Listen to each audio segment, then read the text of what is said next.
Hello, good morning everyone. In the last lecture, we discussed about the sixth principle given by the Henry Ford. Now, we discuss about the seventh another principles. First principle is remuneration of personnel. Remuneration means return against the service provided by the employees. Means શું છે remuneration means કે wages provide કરીએ તે employees ને કે works કરે છે service આપણે આપે છે રેન્ડર સર્વિસીસ તો એના અગેન્સ્ટમાં આપણે એને વેજીસ આપીએ છીએ રિટર્ન આપીએ છીએ. According to this principle, remunerations to employee of the company should be suitable. Ideal payment of wages makes stronger relationship between the owners and employees. કે according to the work, this principle એવું કહે છે કે at a proper એમ્પ્લોઈઝને કે according to the works કરે છે તો એ ideal veggies એને પ્રોવાઈડ કરવું જોઈએ કે અગર જો એમ કે આઈડિયલ વેજીસ એને પ્રોવાઈડ કરવામાં નહીં આવે તો ઓનર્સ અને એમ્પ્લોઈઝનું રિલેશનશિપ જે છે એ વીકર થઈ જાય બરાબર એટલે એ બંને જે છે એની અગેન્સ્ટમાં થઈ જાય એટલે જો રિલેશનશિપ સ્ટ્રોંગર રિલેશનશિપ જો બિટવીન ધી ઓનર્સ એન્ડ એમ્પ્લોઈઝને મેન્ટેન કરવો હોય તો એને એપ્રોપ્રિએટ પ્રોપર જે છે સુટેબલ વેજીસ એને એમ્પ્લોઈઝને પ્રોવાઈડ કરવું જોઈએ. All the employees do not work with the same efficiency in the unit. There are some efficient managers who are giving more productions and doing more work. They should be compensated against their efficiency. By doing this, worker turnover rate decrease. Worker turnover rate means કે labor turnover rate. તો આમાં આપણે લાગે છે પહેલો principal છે કે techniques of scientific management કે ડિફરન્ટ એમાં થર્ડ ટેકનિક જે છે કે ડિફરન્ટિયલ વેજ ડે સિસ્ટમ કે જે એમ્પ્લોઈઝ એમ કે વધારે એફિશિયન્ટલી યુઝ કરે મોર પ્રોડક્શન કરે તો એને મોર એમ કે વેજીસ પ્રોવાઈડ કરવાનું અને જે લેસ એફિશિયન્સી યુઝ કરે છે લેસ પ્રોડક્શન કરે છે તો એને જે છે એ વેજીસ જે છે એ ટાઈપનું એને પ્રોવાઈડ કરવાનું એટલે according to the capacity wise according to the work wise આપણે એફિશિયન્સી વાઇઝ વર્કર જે છે એમ્પ્લોઈઝને આપણે કમ્પેન્શન પ્રોવાઈડ કરીએ છીએ તો લેબર ટર્નઓવર રેટ જે છે એ ડિક્રીઝ થઈ જાય બિકોઝ કે they suitable because they satisfy their remunerations. તો ત્યાં શું થાય તો વર્કર ટર્નઓવર મીન્સ કે લેબર ટર્નઓવર રેટ જે છે એ ડિક્રીઝ થઈ શકે. Promotion scheme like a bonus, profit sharing, representation in the managerial committee should be implemented for the skillful workers. કે skillful workers માટે જે છે તો પ્રમોશન સ્કીમ પણ હોવી જોઈએ કે વધારે એફિશિયન્ટલી વર્ક્સ કરે તો એને નેક્સ્ટ યર જે છે એ પ્રમોશન આપણે આપી શકાય બોનસ આપણે આપી શકાય વધારે કે સારી રીતે વર્ક કરે છે તો બોનસ એને આપ્યું એમ.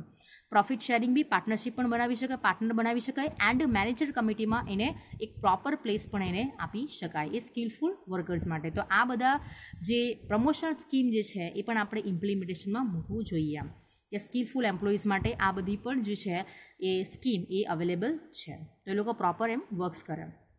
નાવ સેન્ટ્રલાઇઝેશન.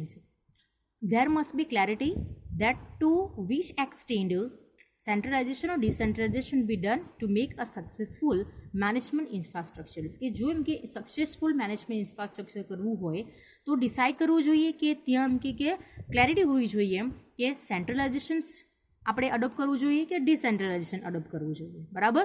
તો first of all centralization and decentralization means what. તો centralization means if power are not delegated નો મતલબ થાય છે distributed, it is a centralization કે some powers we have કે થોડા પાવર જે છે like a policy decision like final ડિસિઝનનું જે છે વર્ક એ થોડા પાવર જે છે એ પોતાની પાસે રાખે બરાબર ઓનર તો એને સેન્ટ્રલાઇઝેશન કહેવાય. એન્ડ ડિસેન્ટ્રલાઇઝેશન મીન્સ વોટ કે બધા જ જે પાવર જે છે એ ડિસ્ટ્રીબ્યુટેડ કરે ડિલિગેટેડ કરે તો એને ડિસેન્ટ્રલાઇઝેશન કહેવામાં આવે.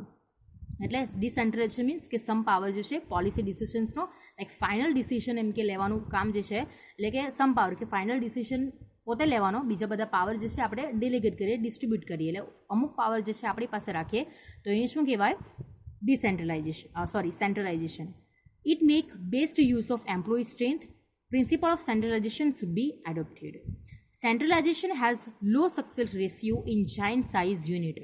Hence, centralization and decentralization is done as per the size of the unit. કે સેન્ટ્રલાઇઝેશન જે છે એ જાયન્ટ મીન્સ કે લાર્જ ટાઈપના યુનિટમાં એ બહુ સક્સેસફુલ નથી બિકોઝ કે તો જો લાર્જ સાઇઝમાં આપણે ઇમ્પ્લિમેન્ટેશન એનું કરીએ સેન્ટ્રલાઇઝેશન્સનું તો લાર્જ સાઇઝ એટલે બહુ બધા ડિપાર્ટમેન્ટ હોય છે, લાઈક બહુ બધું વર્ક્સ હોય છે. તો બધા જ ડિસિશન્સ માટે કોઈ ઓપોર્ચ્યુનિટી હવે નવી આવે તો એના માટે આપણે જે છે તો ફાઇનલ ડિસિશન્સ કોઈ એક પર્સન થ્રુ લેવામાં આવે તો એના તો ડિસિશન્સમાં આપણે જે છે એ ડિલે થઈ જાય, એટલે એ ઓપોર્ચ્યુનિટી જે છે એ બ્રેકડાઉન થઈ જાય, એ આપણે કેચઅપ નહીં કરી શકીએ ભાઈ. સો કે ત્યાં સેન્ટ્રલાઇઝેશન પાવર જે છે એ સક્સેસફુલ નહીં થાય. એટલે કે સેન્ટ્રલાઇઝેશન એન્ડ ડિસેન્ટ્રલાઇઝેશન અપ્લાય થાય છે according to the size, scope of the business unit. Large સાઇઝમાં આપણે ડિસેન્ટ્રલાઇઝેશન આપણે ઇમ્પ્લિમેન્ટ કરવું પડે એન્ડ સ્મોલ યુનિટમાં આપણે સેન્ટ્રલાઇઝેશન ઇમ્પ્લિમેન્ટ કરવું પડે. લાઈક શોપમાં જે શોપકીપર જે છે, શોપમાં જે આપણે વર્ક કરતા હોય નાના નાના શોપ જે છે એમ, બરાબર, એના માટે. Now most important point scalar chain એ સેપરેટલી પૂછાઈ શકે ફોર ધી 2 માર્ક્સ.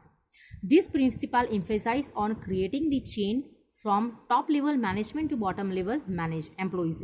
લાઈક આપણે ફર્સ્ટ ચેપ્ટરમાં જોયું હતું 3 levels of 3 levels, top level, middle level and bottom levels. તો આ જે સ્કેલર્જી જે છે એમ્ફેસાઇઝ કરે છે કે ચેન જે છે એ top level to bottom level એ થવી જોઈએ, કે બધા ડિસિઝન જે છે એ પાસ આઉટ થવા જોઈએ ટોપ લેવલથી એન્ડ બધી જે રિપોર્ટ જે છે એ બોટમ લેવલથી પાસ આઉટ થવા જોઈએ. એટલે એ સ્કેન વાઇઝ જો આપણે પ્રોપર ઇન્ફોર્મેશન્સ પાસ આઉટ નહીં કરીએ તો આપણેથી વર્ક્સ નહીં થશે, સક્સેસફુલી આપણે ગોલ જે છે અચીવ નહીં કરી શકીએ. એટલે કે આ ચેન જે છે એ must. Chain of power from the higher administrative officer to bottom level officers should not be broken. કે ચેનથી આપણે શું થઈ જાય કે બધા જે ડિસિશન ઇમ્પોર્ટન્ટ ડિસિશન જે છે ઇમ્પોર્ટન્ટ ઇન્ફોર્મેશન છે તો એ બ્રેકડાઉન નહીં થઈ જાય કાંઈ, કે આપણે અપ્લાય કરીએ ચેન. તો power and responsibility should be vested as per the respective levels. કે ટોપ લેવલની એની પાવર જે છે એ થોડા હાયર હોય છે એટલે એના ડિસિશન્સ પર વધારે હોય, એટલે એની પાવર જે છે મિડલ લેવલ કરતાં વધારે હોય, મિડલ લેવલના ટોપ લેવલ કરતાં ઓછા હોય અને બોટમ લેવલના એ મિડલ લેવલ કરતાં ઓછા હોય. એટલે કે અલગ અલગ ડિપાર્ટમેન્ટ અલગ અલગ powers and responsibility A provide કરે છે. Employees working in a unit should be aware of whom is responsible two whom. કે એમ્પ્લોયીને ખબર હોવી જોઈએ ટુ બી અવેર કે કોણ કોને રિસ્પોન્સિબલ છે, કે મારે કોને આન્સર આપવાનો છે અને મારે કોની પાસેથી વર્ક લેવાનું છે, કામ લેવાનું છે. એઝ અ રિઝલ્ટ આ scalar chain occurs which moves from top to bottom and from bottom to top.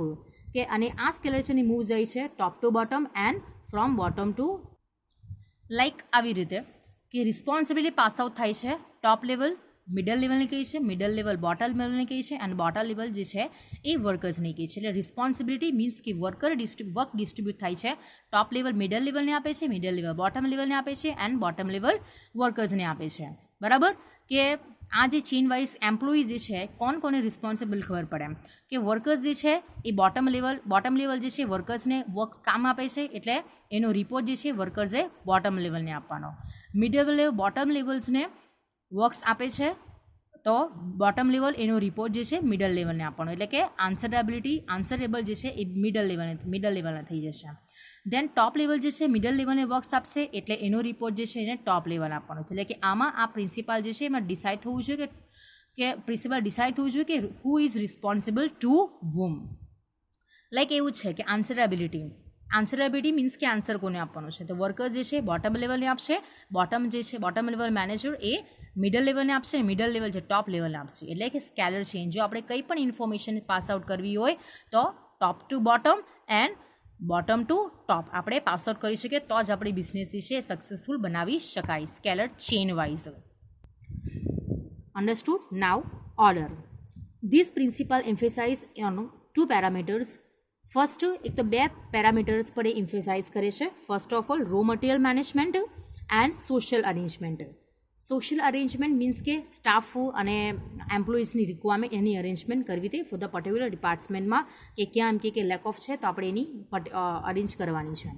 Each part of raw material should be at its appropriate place પર. કે રો મટીરિયલનો કોઈ પણ પાર્ટ જે છે એ અધર પ્લેસ પર નહીં હોવો જોઈએ ને સુટેબલ પ્લેસ પર હોવો જોઈએ. સુટેબલ પ્લેસ કઈ છે તો કે જ્યાં પ્રોડક્શન થતું હોય ત્યાં એના પ્લેસ પર રો મટીરિયલ જે છે એ પ્રોવાઈડ અપ્રોપ્રિએટ પ્લેસ પર હોવો જોઈએ.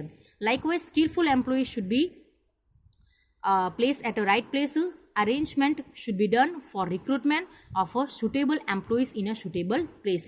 કે લાઈક એમ્પ્લોઈઝની બી એવું છે કે જ્યાં એમ કે એક્સપિરિયન્સ સ્કિલફુલ એમ્પ્લોઈઝની પ્લેસ હોય ત્યાં જ એને પ્રોપર એમ કે પ્લેસ એની હોવી જોઈએ. લાઈક કે સુટેબલ પ્લેસ પર સુટેબલ પર્સન જે છે એ હોવો જોઈએ, બરાબર. રાઇટ પ્લેસ પર right person it should be required, like ઓર્ડરમાં એવું જ આવે છે. Next 11th, equality. Equality means equal, બધાને ઇક્વલી ટ્રીટ કરવાના. Employees are the part of managerial system since the employees are human being. Practical approaches should be adopted to handle them.